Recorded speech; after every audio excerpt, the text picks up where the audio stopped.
Big boss హౌస్లో నిన్న nomination ప్రక్రియ హోరాహోరీగా సాగిందని చెప్పవచ్చు. అయితే బిగ్ బాస్ హౌస్లో నిన్న నామినేషన్ ప్రక్రియ అయిపోయిన వెంటనే మళ్ళీ బిగ్ బాస్ మాత్రం కెప్టెన్సీ పోటీని అయితే బిగ్ బాస్ హౌస్ మేట్లో పెట్టేసుకుంటూ వచ్చాడు. కెప్టెన్సీ టాస్క్ అయిందో లేదో ఇలాగ మళ్ళీ ఎవిక్షన్ పాస్ ప్రీ టాస్క్ అయితే పెట్టేసుకుంటూ వచ్చాడు. అయితే గత వారం ఎవరు ఎవిక్షన్ పాస్ గెలిచిన సంగతి తెలిసిందే. అయితే గత వారం గెలిచిన ఎవరి నుంచి ఎవిక్షన్ పాస్ తిరిగి తీసేసుకున్నారు. అది చేసి పెద్ద తప్పు చేశాడు బిగ్ బాస్ అని తెలుస్తుంది.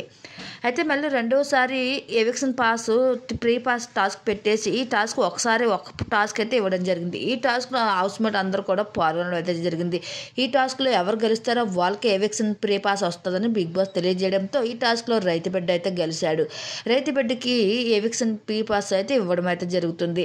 అయితే బిగ్ బాస్లో ఒక ప్లాన్ చేసినట్లు కొన్ని వార్తలు అయితే వస్తున్నాయి. స్టార్ మాలో కొంతమందికి ఎవిక్షన్ ప్రీ పాస్ ఇద్దామనేసి అనుకున్నప్పటికీ ఈ బిగ్ బాస్ చేసిన ప్లాన్ మళ్ళీ ఫ్లాప్ అయినట్లు తెలుస్తుంది. అయితే మరి Bigg Boss eviction free pass అయితే పల్లవి ప్రశాంత్కి ఇస్తాడా, మరి రిటర్న్ అది కూడా తీసేసుకుంటాడా, అది ఏంటనేది మనం చూడవలసిందే.